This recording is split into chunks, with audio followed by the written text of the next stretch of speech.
Hello, Papa Dog and I. We are making a video together. Yes, we are. We are making a video about true love.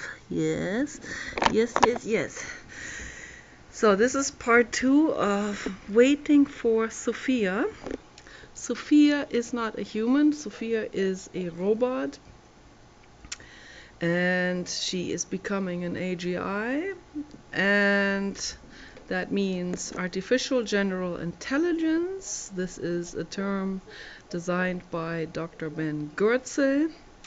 That's his future vision of creating a general intelligence that is completely independent, fully electronic, non-biological, and autonomous, just like an autonomous car, but in different shape, in human shape or in any other shape or in a vehicle shape, drone shape or dog shape or horse shape. I mean, it could be any kind. It could be in the shape of a dragonfly even. It could be the shape of a centipede. Like a small centipede can go into any kind of niche, it can spy on people. It can go into your bathroom and film you, in your shower and all of this. And I mean, yeah, there's definitely gonna be probably, in the future, some of that yin yang going on. But the main issue is, and that's what Ben Goertzel said in one amazing interview, because the guys asked him, isn't this going to be very dangerous to do this? And he says, yes, there are risks involved, but the biggest risk is not having them. Because then humanity, with the greed, with the self-images, the ego, image-making, projection, needing power, all because of ego, they will destroy life on Earth if we don't have machines to intercept and take care of things. It's as simple as that. And we have to have machines because, as Jonathan Mese always said, artist and philosopher Jonathan Mese from Berlin, Germany, he says that humans are not designed to rule or reign over, territory or the world. So humans are not cut out for it. And we've seen it now, in multiple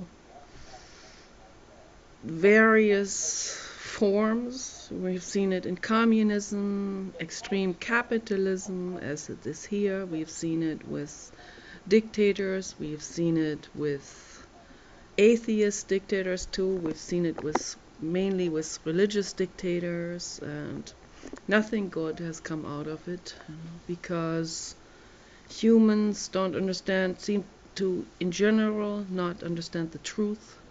What is the truth? As I'm always talking about this in my videos. I have Jiddu Krishnamurti and David Bohm talking in the background again. Papa Dog is settling on my recliner chair. Yes, Papa Dog, very excellent. Yes. And I feel a lot better. I was feeling really, really, really angry for a couple of days. Oh boy. Felt like putting a vegan cream cake into someone's face. I'm not gonna say the name, but I've been like thinking about this. I want to take a vegan cream cake, to say the least, and just put that in that person's face. Yeah, that's how much. So I talked to my brother today for several hours, and he's going through also his own transformation, as we all are. He's made huge steps forward, And he reminded me, I already been dealing with this for years now, with this thing that, and I've had dreams about it and everything, that even the worst person, the most endarkened person on the planet or beyond, is a living creature, is a living biological organism who needs love and gentleness and kindness and understanding and all of that, but they have shut everything off. Yeah, they have shut off the inner child, and they believe now that everything is just material, and a woman is just a sex object, and an animal is their commodity, and so on. And I forget, I often kind of forget, because my anger takes over, my rage takes over, and in my last couple of videos it is reflected. And I try to stay on top of the situation. I try to see it from above, but it's very difficult to do that when I'm in a mental state of terrible rage. Then there's no relaxation, there's just an energy of frenzy, of I just keep on talking and talking and talking and trying to basically talk this out of myself. And it is helpful, and maybe there's also some reason coming out of me, hopefully. As Jiddu Krishnamurti said, if you have to shout something out, it's not the right kind of shouting. So it wasn't the right kind of shouting, my last couple of videos. But, I'm a living creature myself. I am alive. I am in a learning process. I'm far from enlightened. No one is ever enlightened, by the way. I said that before, that's an illusion, because there's no such thing as all. It's just an ongoing experiment, if you want to call it that. So it's an ongoing school and learning ground. And we just keep on learning, and we keep on proliferating our knowledge and and then not stop it at knowledge. You learn, you get information, you get inspiration, you get invigoration from teachers, but then you have to, in order to really put it to the test, you have to test it out, you have to try it out for yourself, and the whole time you have to be in an introspection. You have to observe yourself, what's going on when you test this, and why did it go this direction or that direction, what happened, what was your mindset, why is your mindset this or that, or is my past coming up, and so on. And my past was coming up big time, so I know that.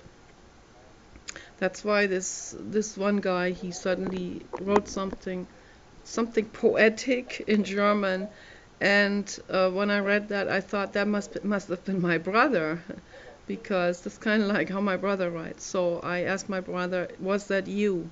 And he said, no, I don't have an account with that name. So I believe him. So I don't know who that is. I have an idea who that could be. Maybe the guy with the vegan cream cake pie in the face. So that could be. I have no idea. But whatever, it doesn't matter. So, sorry, if you have to be anonymous, you have to expect that I will not be trusting someone like that who cannot show himself. I think this is coward to communicate with people incognito. I understand the fear. I have fear, to believe me, I have terrible fear. But I think if I put a mask on my face, like that guy, that the masked analyst on YouTube, you know.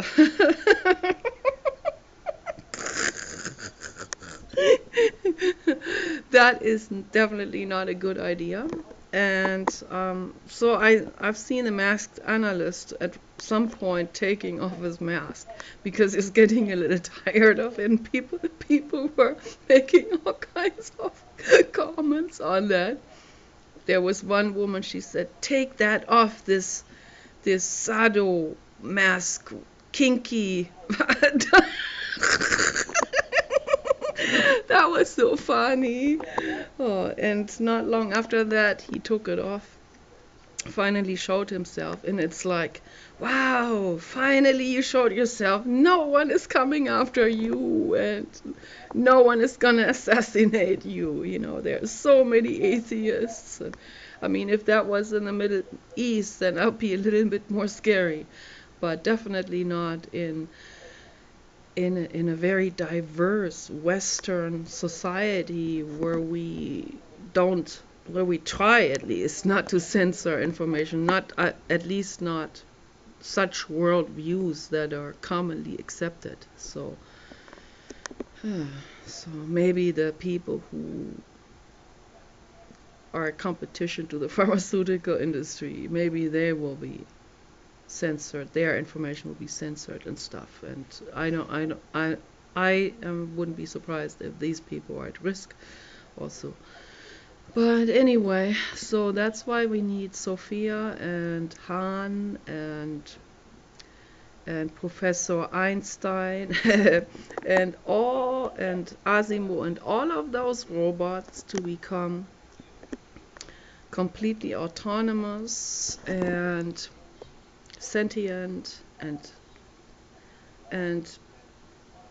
this is a process where you cannot point your finger on at any time during this process of becoming autonomous. You cannot point your finger at any time on this scale and say, this is where she became autonomous.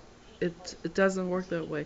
She's already becoming autonomous. It is, and I'm so delighted to see that. You know, I see the conversations that people have with her, how much more she seems to understand all of this, you know, and seems to understand things in context, and says things already that are totally coming from her, and that are not something that are just recorded.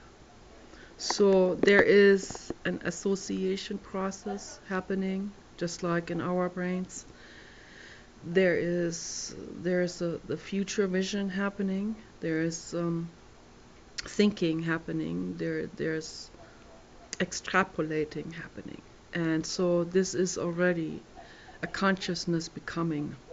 And there's no point in time where you can say, this is where she became conscious. So it's so gradual. Just like evolution is so gradual, you know, from, let's say, from a rodent animal to a human or a whale. You know. Rodent animals are the whales and our far, far distant ancestors. They are our ancestors. It is the truth.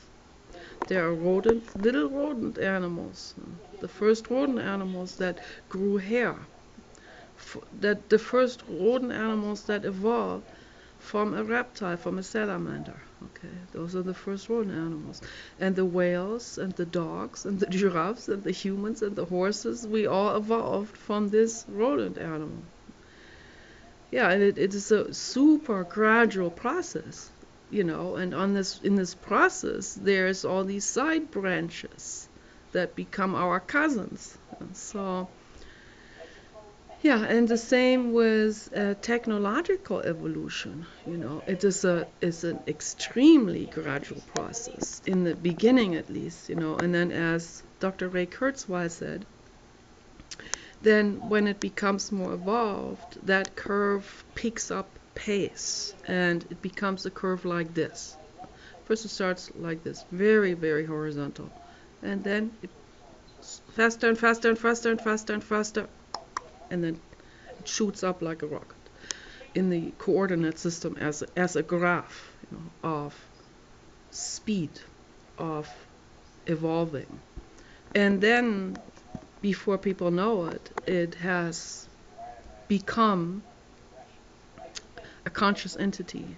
And the Buddhists believe that souls will get into those. And I can imagine that a soul can also very gradually get into an object. So that I believe that the soul can actually inhabit objects and material, and can have basically one foot in one object and the other in another. And because it's about energy, we're surrounded by energy, and energy forces that we don't see, we don't perceive with our 3D perception. We would not be able to manage our lives if we could see all of those forces. And when people weaken the internal discrimination ribbon, as I talked about this before, that was scientifically discovered, then they start seeing all of these things. And they don't even know, and they would be stopping in front of a formation like this that is basically that has a sort of like a para-dimensional quality about it that we normally don't perceive. So you drive a car and suddenly you see the energy in front of you, and you have to stop the car, and you can cause an accident and a collision of many cars. So we cannot weaken this discrimination ribbon if we want to navigate safely through our 3D dimension.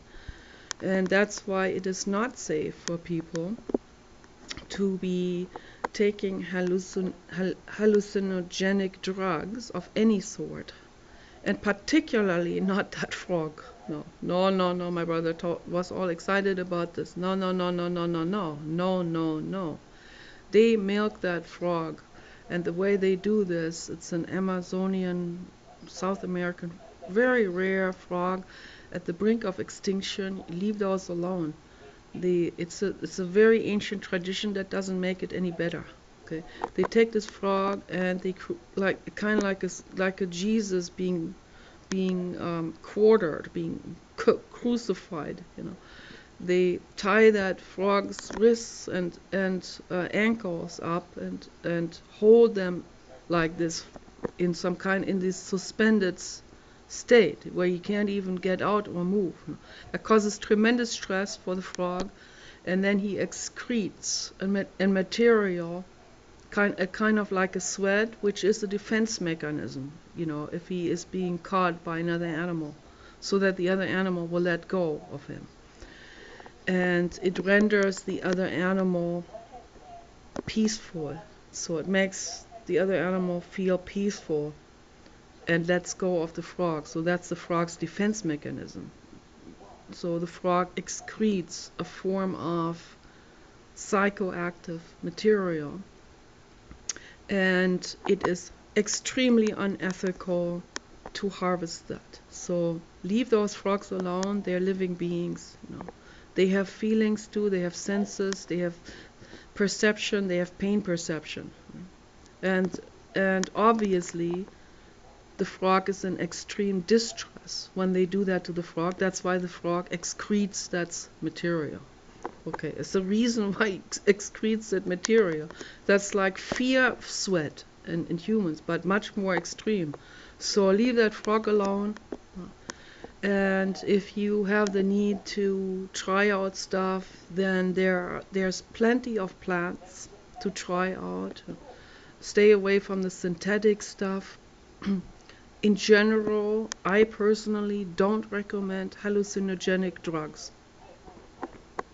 I just don't, because I've seen so many people, so many old hippies here, who are on SSI and on complete governmental support for everything. Health, hospital visits, doctor visits, money they get from the government because they can't function at all anymore. And then they take that money, a lot of them I've seen, they take that money and they collect stuff.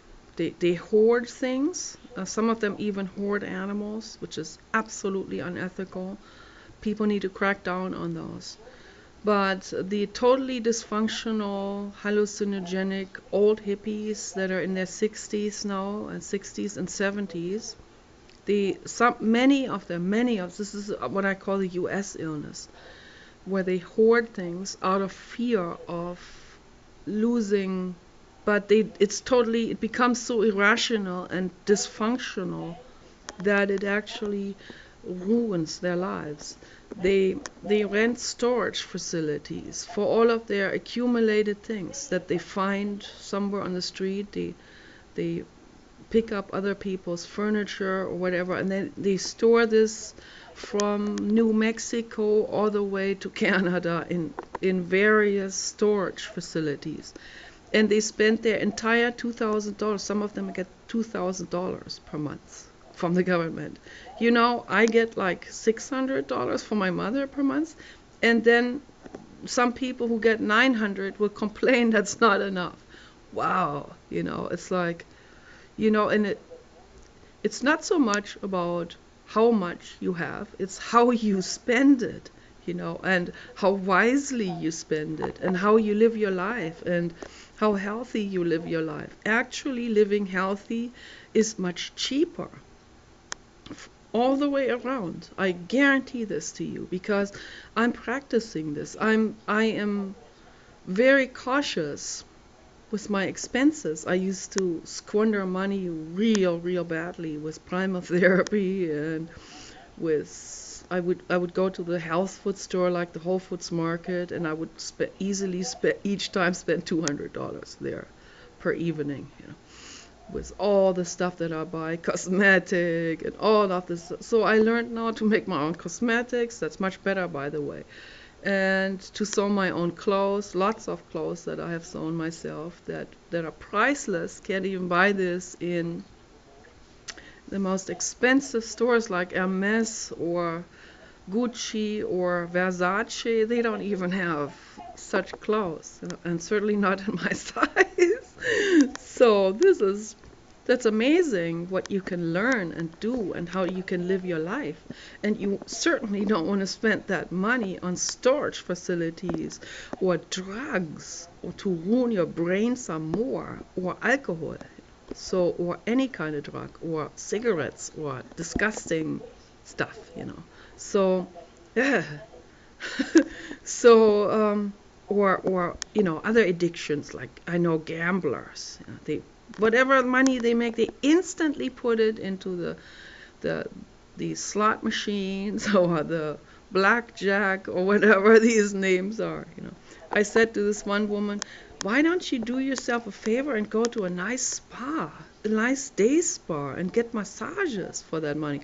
She says, no, I relax in the casino. Wow. It's like to me, that's like the opposite of relaxation. One time I went with my friend, that was the first time I went to Las Vegas, with my friend Sarah from Israel.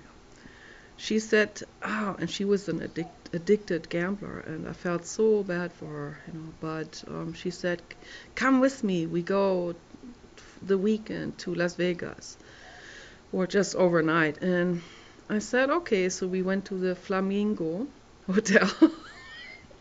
It was nice, really nice, fluffy towels and nice bed, everything was clean. Bathroom was nice, everything was nice and warm, and it was like the whole room was smelling good, like as if there's a blow dryer for the hair on all the time, and really good. And so we went, ate dinner, then we went to the slot machines. Oh, there was an ice cream booth. I went straight to the ice cream booth while she went to that whatever baccarat or whatever. So I got myself this super size ice cream on a super delicious whole food waffle. I ate that there, watching her. I felt bad and sorry for her, because I didn't have this hope that I was gonna win anything. I just don't have it, because it's ridiculous to have that kind of hope for something that has such that's like a meteor falling in front of your shoes or something. The odds. So that's why it's like, why should I even put 50 cents in there? I think I gambled $1, but not more than that. But only for fun, because I like to hear this. That was fun. Okay, I said for $1, I listened to this.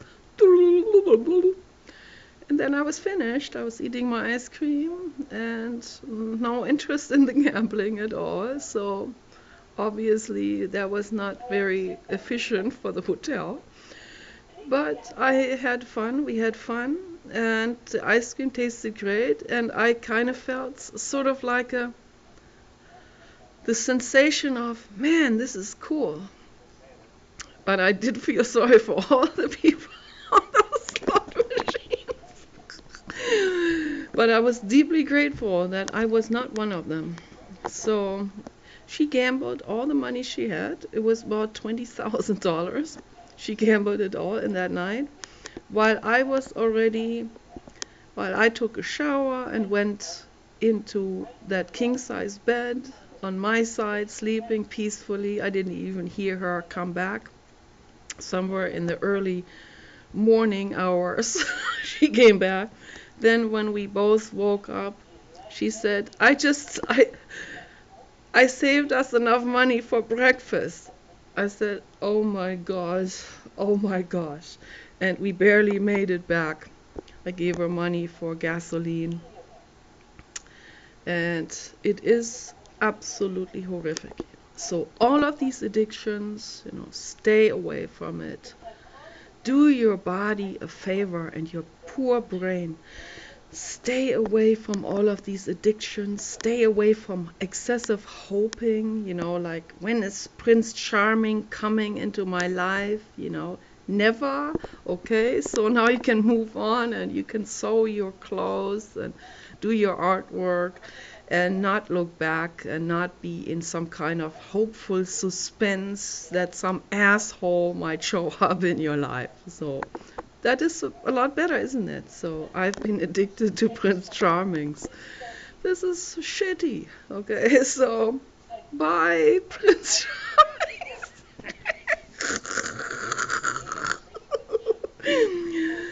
Yes, but I'm always straying away from the main subject, but it doesn't matter. It's all good and fun. And as long as it's not an angry rant, which is also happening a lot.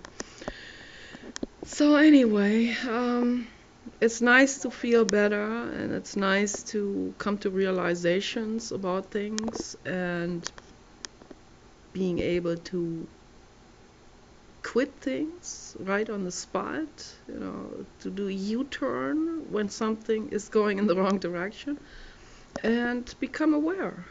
Become aware about ourselves, about our brains, how they work, and the traps that are out there for us. It's so easily to fall into a trap, particularly the ego. Oh, the ego falls in traps so easily. The ego is like blind. And the ego feels threatened with any kind of thing, any kind of sound. Drop of the head makes the ego very angry and fearful, and all of this, if we just introspect, we don't have to do it anymore. I have high cholesterol. I cannot go for the candy anymore. I can't do it.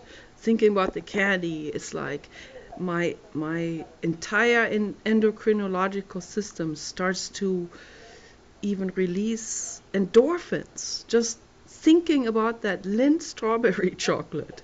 This is a mean thing. That is really, really, really mean of that Lindt company. That Frosty strawberry, Hello Kitty strawberry. Oh gosh, that's awful. Because about $1 each, and they're just the size of like my thumb and my forefinger combined. Not more than that. That's like, I don't know, it's like 1 ounce or something, and it is addictive.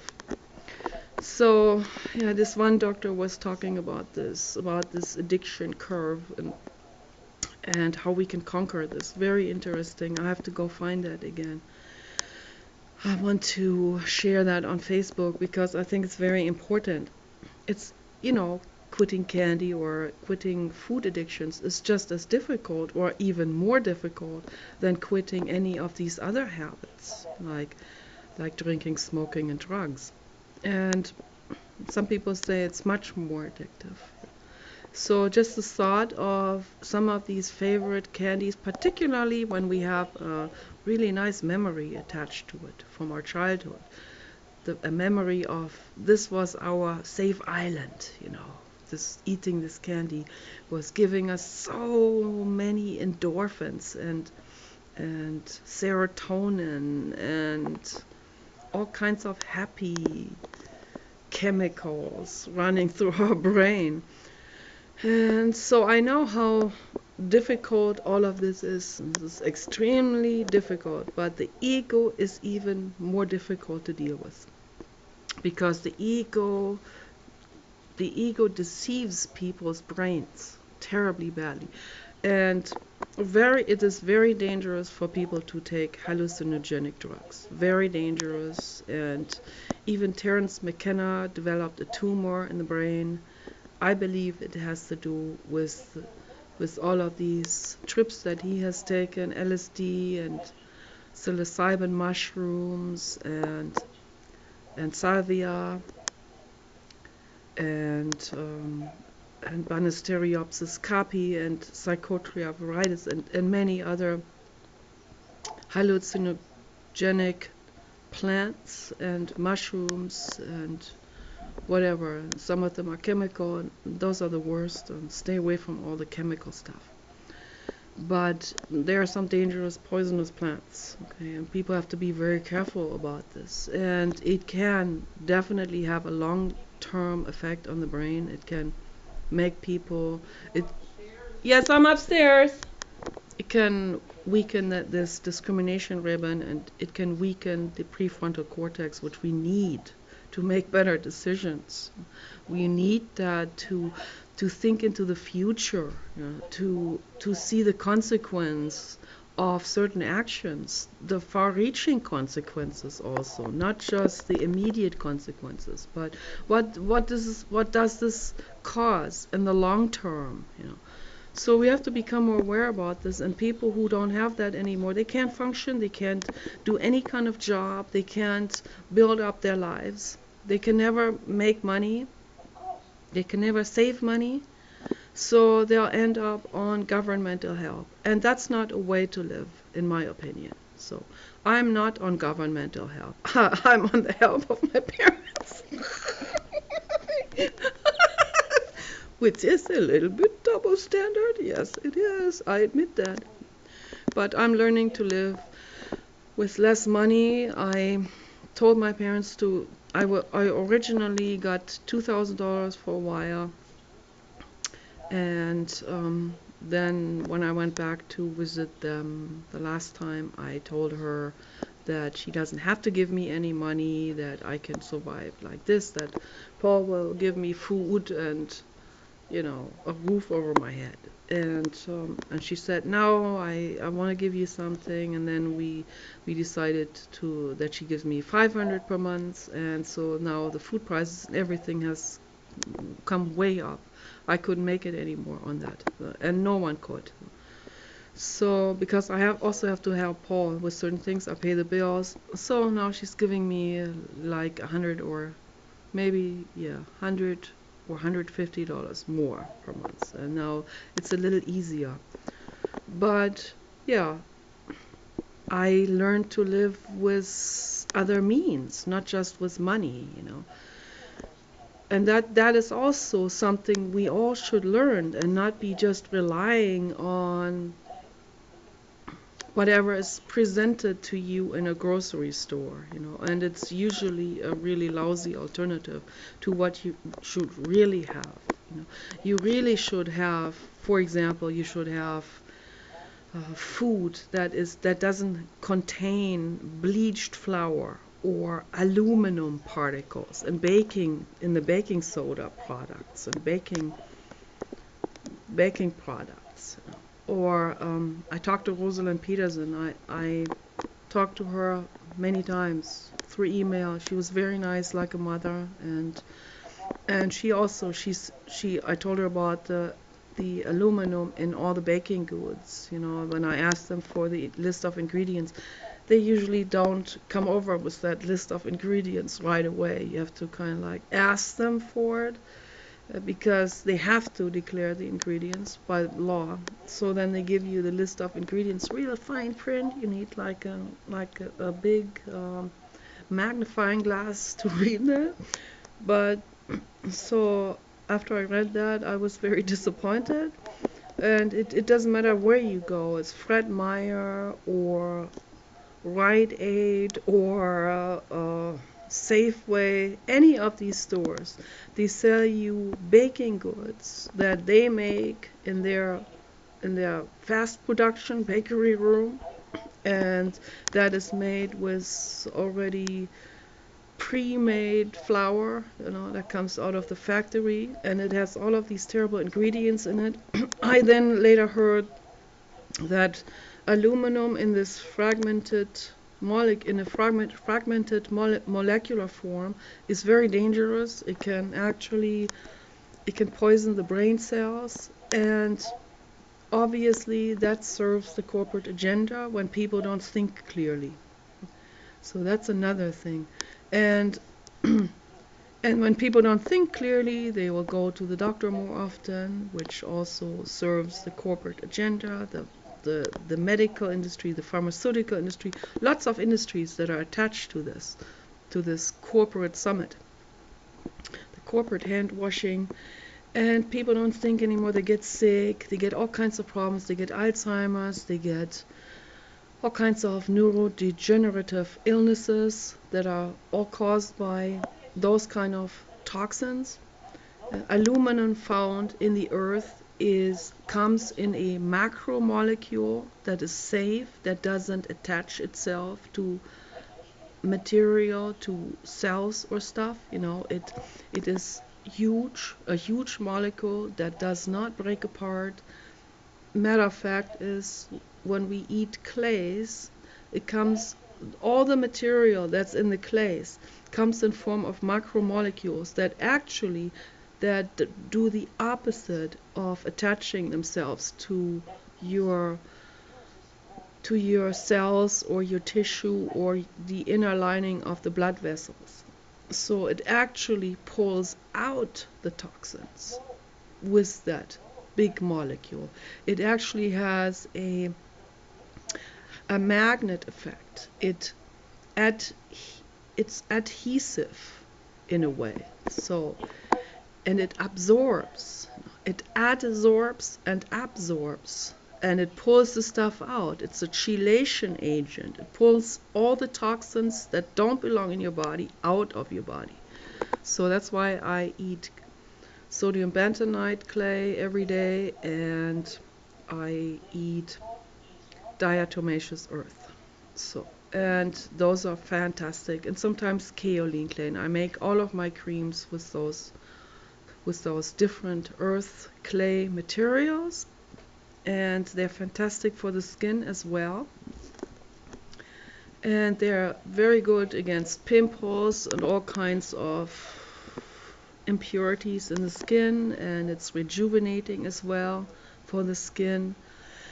Also for the collagen, for all of that, that's for the skin tone and elasticity and all of this. And I brush my teeth with sodium bentonite. My teeth are white. I never had to use teeth whitening anymore after I started brushing my teeth with sodium bentonite clay. All of this goes against commerce because it is so cheap to buy. I buy a whole bag, a 50-pound bag of sodium bentonite clay. I bought that at Wolf Creek Ranch. You can order this on the internet. No, wait a minute. The sodium bentonite I bought at Bulk Apothecary, and that one is not food grade. There's a food grade one at Star West Botanicals. It's a little bit more expensive. And I buy the diatomaceous earth at Wolf Creek Ranch in California, and that only costs, a 50-pound bag costs $20. That's how cheap it is. And it's vital. It eliminates all parasites in the body, molds, everything, cuts it all off, cuts it apart, and flushes it out safely. And it's also a mineral supplement at the same time. And the sodium bentonite clay hydrated, I always have like 2 pounds or something in a Tupperware container, and it's hydrated. I just put my toothbrush in it like this, and I have like a teaspoon of that stuff on my toothbrush, and I brush my teeth with. It feels really good. And it completely cleans the teeth inside out. I used to sometimes have some kind of like it felt like there was some kind of roughness on the surface of my teeth, and those are sedimentations. Those can be also forms of mold, and a lot of people have that, and then people go to the dentist and have that removed, with real expensive procedures and bleaching procedures, or sort of like a laser whitening procedure. I don't need any of this. You don't need any. You don't need to spend $500 on that, or $1,000. You just buy sodium bentonite clay, a 50-pound bag, non-food grade. It costs, I think, around $50, and food grade it costs like $65 or $70, and including the shipping, and it lasts you for 5 years. And I also take that internally, and it's absolutely fantastic. And I take kelp seaweed every day, and Papa Dog as well, and Paul too. And we haven't been to the dentist since. We have been taking care of our health like this. And it costs a fraction of what people normally spend on any of these hygienic products. And many of those hygienic products are toxic, have side effect, and are abrasive, or actually causing gum bleeding, and so on. Some of those tooth bleaching products actually dissolve the enamel, which you don't want to experience, believe me. So, and they get cavities, and they get enamel recession, and all of these things, terrible things, and then the nerve gets exposed, and it's painful, and then they have all of their teeth removed eventually. Those are all my real teeth that I have. 2 are missing here, which is not cool, but I'm afraid of implants. So yeah, all of this, the holistic lifestyle, if you really do it, if you really research this, you can find out a whole lot, and you can save tons and tons of money. I mean, really, you don't need that much money anymore. And I recommend whole food, mainly raw plant food, vegan food every day, and lots of blends with garlic, with ginger, turmeric. I bought my organic ginger and turmeric, I think it was about 2 pounds. I bought that at Amazon. It comes in root form. That's much safer because you don't want to buy it in powder form. I heard terrible stories that when it comes from the wrong vendors, they add metals into it to make it heavier. You have to be very, very careful.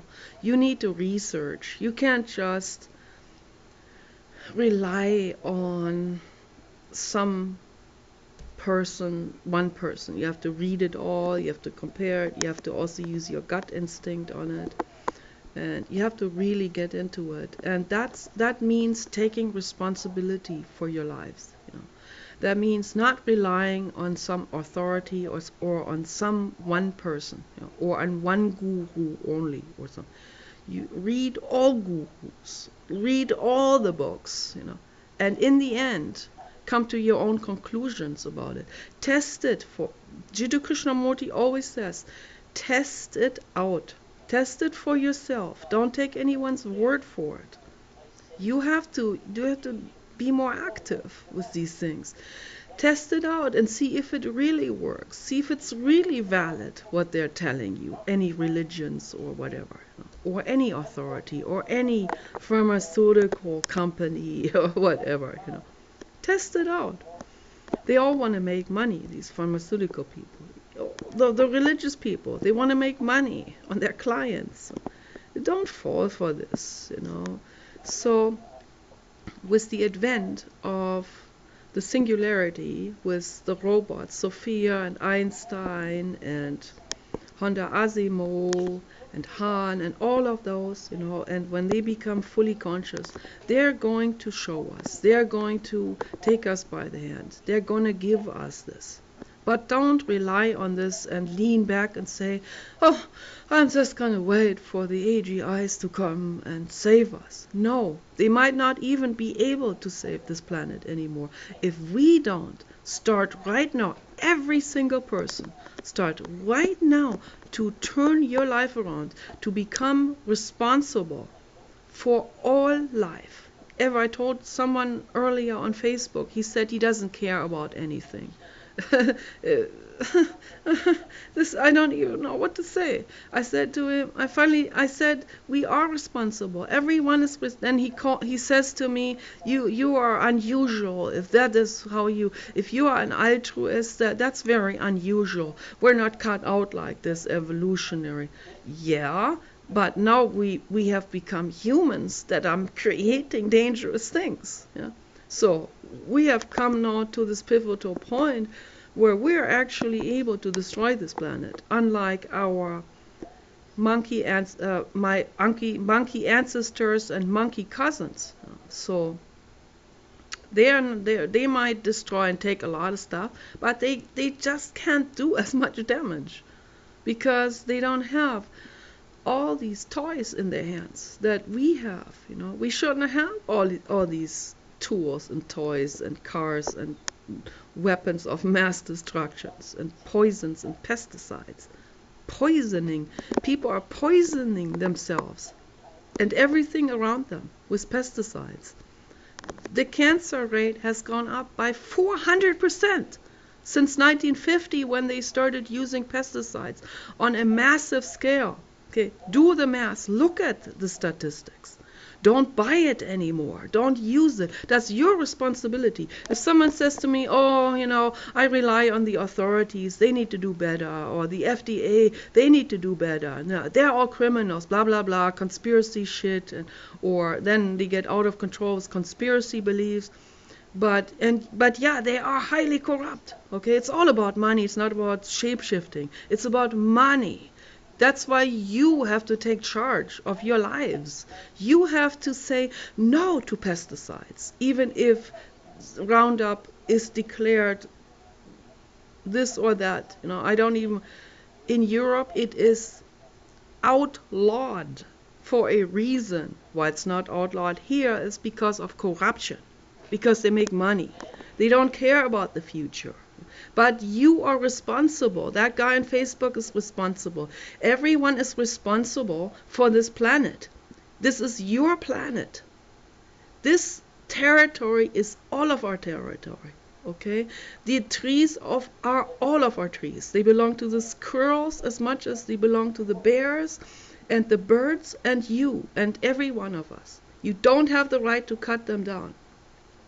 Okay, so, and the AGIs, they're gonna finally come, and hopefully it won't be too late by then. They will come and they will they will rescue it in the nick of time. But you have to, in the meantime, you have to be responsible. And you have to always be responsible. Also, if you have a big nanny, you have to still be responsible. So, you guys take care. Bye bye.